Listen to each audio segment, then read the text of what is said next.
તમારું ચિંતન ક્યાં સુધી કામ કરે? દિલ્હીમાં એક પરિવાર હતો, સત્ય ઘટનાનો પ્રસંગ છે વાલા ભક્તજનો. પતિ પત્ની અને દીકરો, આ 3 વ્યક્તિઓ પરિવારમાં રહે. અને જે એ દીકરાની માં છે એને વૃંદાવનમાં બાકે બિહારી સાથે ખૂબ લગાવ. મહિનામાં પોતાને યાદ આવે અને કે દિલ્હીથી એકદમ નજીક થાય. જ્યારે પણ એમ થાય કે મારે ભગવાનને મળવું છે, ભગવાનને જોવા છે, એટલે તરત જ એ ચાલતા વયા જાય. એટલી અનન્ય શ્રદ્ધા ભગવાન બાકે બિહારીમાં. આમ કરતા કરતા દીકરો મોટો થયો, એના લગ્ન થયા, દીકરાના ઘરે દીકરાઓ થયા. એ દીકરાની માં વૃદ્ધાવસ્થાને પામે છે. શરીર ધીમે ધીમે ક્ષીણ થતું જાય છે.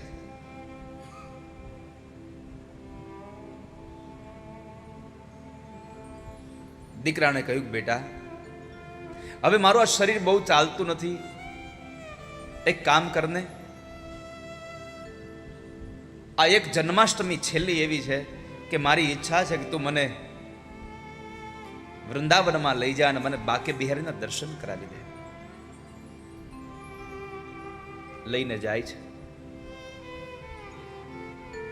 ભગવાનના દર્શન ભીડમાં કરાવ્યા અને જ્યારે આવતા હતા તેનો માર્ગ ઉપર નીકળ્યા એટલે દીકરાને એ વૃદ્ધ માએ કીધું કે બેટા એક કામ કરીએ, હવે અહીંયા મારાથી અવાશે નહીં, તું કદાચ કામમાંથી નવરો થા ન થા, મને ભગવાનના દર્શન થાય કેમ, એક કામ કરને, અહીંયાથી એક ઠાકોરજીની મૂર્તિ લઈ લે ને ભેગી. ભગવાનની એક મૂર્તિ ભેગી લેવડાવી. ઠાકોરજીનું બાળ સ્વરૂપ ભેગું લીધું, ઘરમાં રાખ્યા છે. માં યશ એ ખૂબ સેવા કરે. પોતાનું શરીર ધીમે ધીમે સેવા કરતું પણ હવે થાકી જાય છે એટલે પોતાના દીકરાની વહુને કહે છે કે બેટા તું હવે આની સેવા કરીશ, તું આમ કર, સવારને ભગવાનને વેલા જગાડો, ભગવાનને આરતી પૂજા કરો, ભગવાનને સ્નાન કરાવો, કેસરયુક્ત જળથી સ્નાન કરાવો, બધી રીત એને શીખડાવે. થોડી વાર થાય તો ઝૂલામાં બેસીને ઝૂલાવડાવે, આવું બધું કરાવે. આમ કરતા કરતા માની ઉંમર ખૂબ વૃદ્ધ થઈ. એમાં એક વખતના સમયે ઠાકોરજીને ઝૂલામાં બેસાડ્યા હતા અને દીકરાનો દીકરો રમતો રમતો ભગવાનનો ઝૂલો એટલો હકાયો કે ભગવાનની મૂર્તિ નીચે પડી ગઈ. એટલે આ દ્રશ્ય બરાબર આ ડોશીમાં જોઈ ગયા. એ સમયે એ નાના દીકરાની માં એટલે કે આ ડોશીમાના દીકરાના પત્ની એને ફરી પાછી ભગવાનની મૂર્તિ લઈને પાછી મૂકી દીધી. એટલે માથી રેવાયું ને એટલે માએ કીધું કે તમે શું કરો છો? આ દીકરાને બોલાવો મારા જલ્દી. માએ તો પોતાની પુત્ર વધુ સાથે જરા ઉગ્ર સ્વભાવ બોલવા લાગ્યા.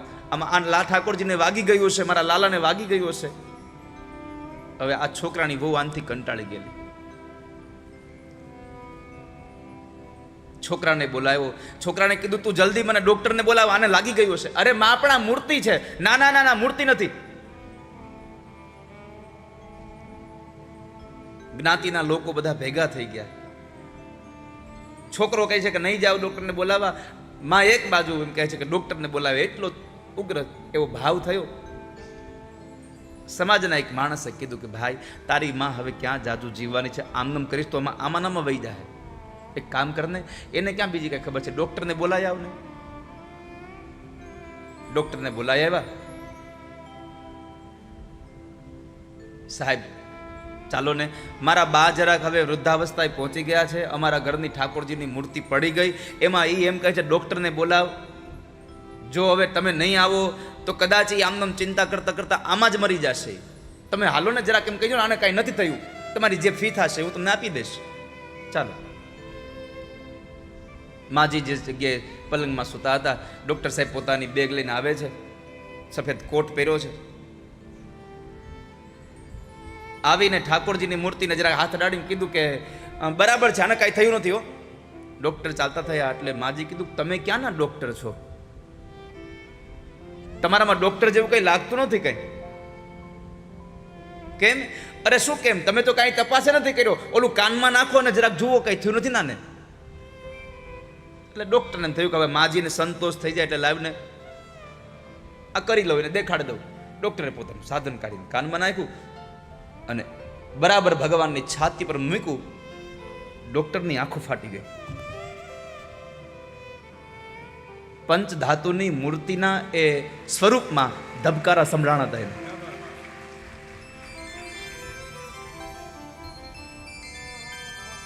ડોક્ટરની આંખોમાંથી અશ્રુ વહે છે.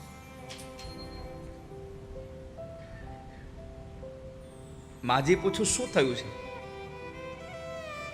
ડોક્ટર એટલું જ કીધું, આ મૂર્તિ તમે લઈ આવ્યા ક્યાંથી? આ મૂર્તિ તમે લાવ્યા ક્યાંથી? માજીનો દીકરો કહે છે કે ડોક્ટર સાહેબ થયું શું? તો કહે છે કે તમારી માં ખોટી નથી, આમાં તો હૃદયના ધબકારા સંભળાય છે. સાહેબ, એ ડોક્ટરે ઘરે જઈને પોતાની બેગ, પોતાનો કોટ બધું નીચે મૂકીને સીધો જ ભગવાન બાકી બિહારીને મળવા ચાલ્યો. આ સંસારમાં જેને ભરોસો હોય ને એનો ભરોસો ઠાકોરજી ન તૂટવા દે. जिसको तेरा भरोसा, जिसको तेरा सहारा,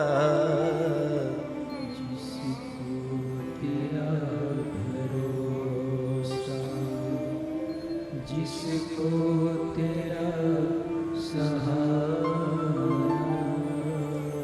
मझधार क्या करेगा, मझधार ही किनारा, जिसको तेरा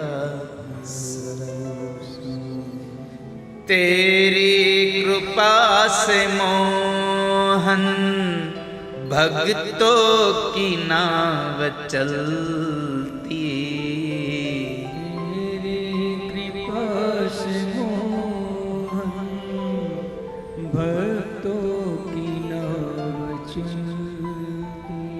આ પદ છે ને ભગવાનમાં જોડાઈ જવા જેવું છે વાલા ભક્તો.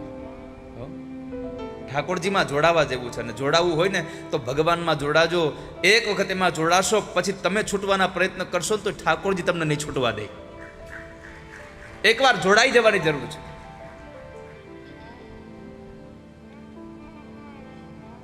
જરા આંખો બંધ કરીને જુઓ તો તમારી નાવ ક્યાંક દરિયામાં ચાલી જાય છે. तेरी कृपा से मोहन भक्तों की नाव चलती, तेरी कृपा से मोहन भक्तों की नाव चलती,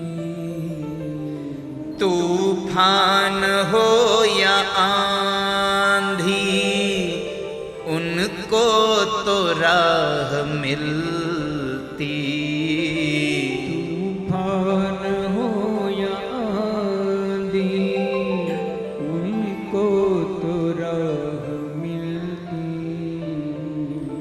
हाजिर हुआ तू हर पल, हाजिर हुआ तू हर